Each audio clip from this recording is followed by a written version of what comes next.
The Nigerian Correctional Service has recorded a major milestone with the release of 10 parolees in Abia State under the provisions of the Nigerian Correctional Service Act 2019.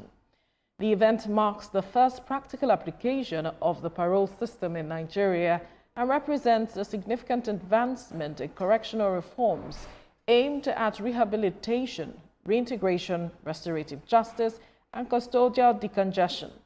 Delivering the keynote address on behalf of the Comptroller General of Corrections, ACG Ngozi Okeke, described the occasion as a defining moment in Nigeria's correctional history. Marks the practical implementation of one of the most significant reforms introduced by the Act, which transformed Nigerian prison service into the Nigerian Correctional Service and ushered in a modern correctional philosophy centered on rehabilitation. Well, Executive Director, Prisoners Rehabilitation and Welfare Action, Uju Agomo, joins me on the news to talk more on this. Thank you for joining us on the News at 1. Thank you. I'm happy to be here. Great. Now, how significant is this step taking by the government, especially regarding our criminal justice system? And why did it take us so long to begin to enforce the parole system?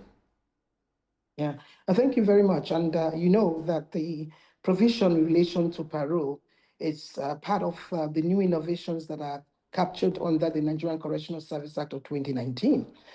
However, we had the very first parole board and all the states and at the national level instituted as far back as 22nd of August 2022. So you are correct, it took a long time.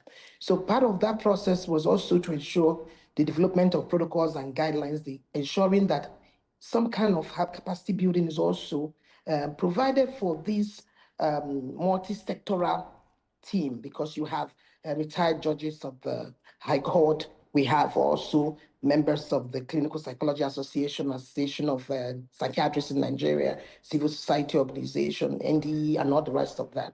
So I think, and I'm hoping, that since we have kickstarted with what happened in Abia State, the other state, because once the parole board review and they make the list, they send back that list to the correctional service, and then of course with the supporting evidence, because as part of the work of the panel, you have families involved, you have different assets, because the parole is an incentive. And let me maybe explain what this means a little bit.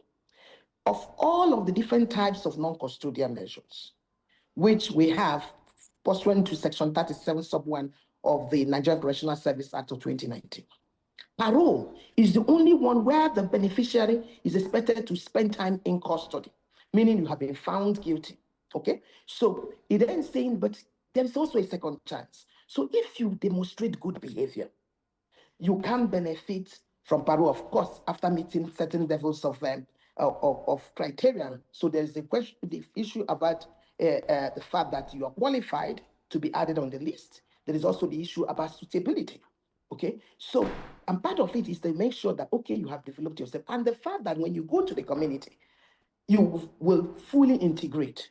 So every support that is basically needed is also put in place. So absolutely. I believe that delay is just the the initial starting, and I'm praying that for the other states, because there are also other states that have made their submissions, right, and that those releases will start happening here.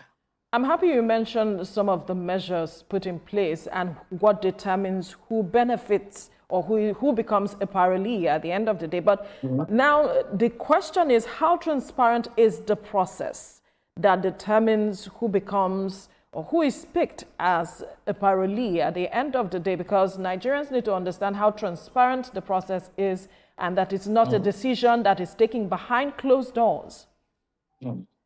Okay, yes, you are very correct. It's a very rigorous process. So the first is that there are requirements, for example, that says you must have spent about 2/3 of your sentence in custody. So all of the people who by, let's say by next year, I'm just giving that as an example, would have met that initial criteria. Their list is then sent to be part of those that we said, look, you can qualify to apply. But when you are applying, there are specific forms. And in those forms, what needs to be proved is that you are no longer a threat to the society if you are released. Second, it must be shown that you have taken concrete steps to show good behavior. And I'll give you an example. Good behavior, you have learned skills.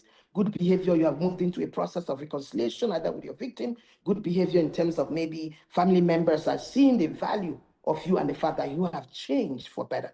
Then you also need to look at the community to ensure that this person transits properly in the community, because what the parole system is hinged on is promoting reintegration. Maybe I should say this. The more you spend time in custody, the more likely it is for you to fully reintegrate. I give an example. If you are working and you had a job in the community, once you are in custody, you will lose that job. If you had a house, you probably will lose the house. If you have a relationship with somebody, likely that's going to happen, that you will lose it. So it is in the interest that as much as possible, of course, despite the fact about overcrowding, which we know, you find out that the person served the rest of their sentence in the community on supervision. So if you ask me, I would say that it is even better for Nigerians. It makes our community safer to have people released to the community via parole, rather than just you have completed your sentence and you go. Because when they are released via parole, you have supervised process with the non-custodial.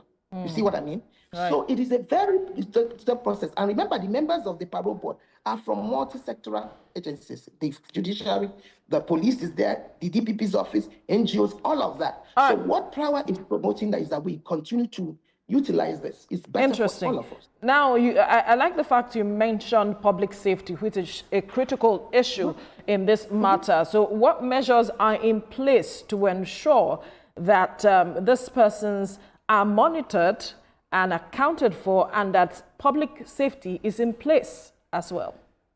Let me give you an example of what happened in Omai on the 11th. So remember that we had 10 persons, as a matter of fact, there were 12, the parole board of Abia State submitted, but 10 were allowed to leave, and then state action on the 2.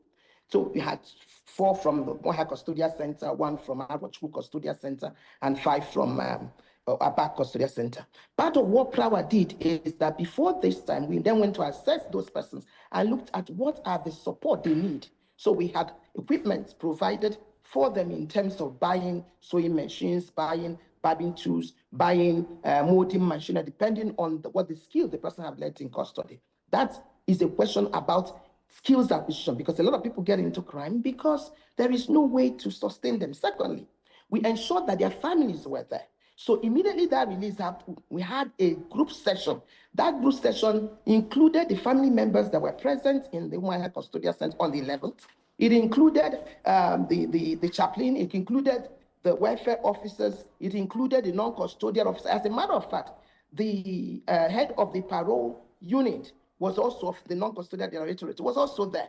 So we then began to let the family know that they need to understand that they are key in terms of providing this support. And also that wherever there is a problem, we are there to be able to be informed so that we see what can happen. The same thing with non-custodial directorate. All right. As part of that plan. Right. Because of time, we just need you to quickly wrap up your thoughts in 60 seconds.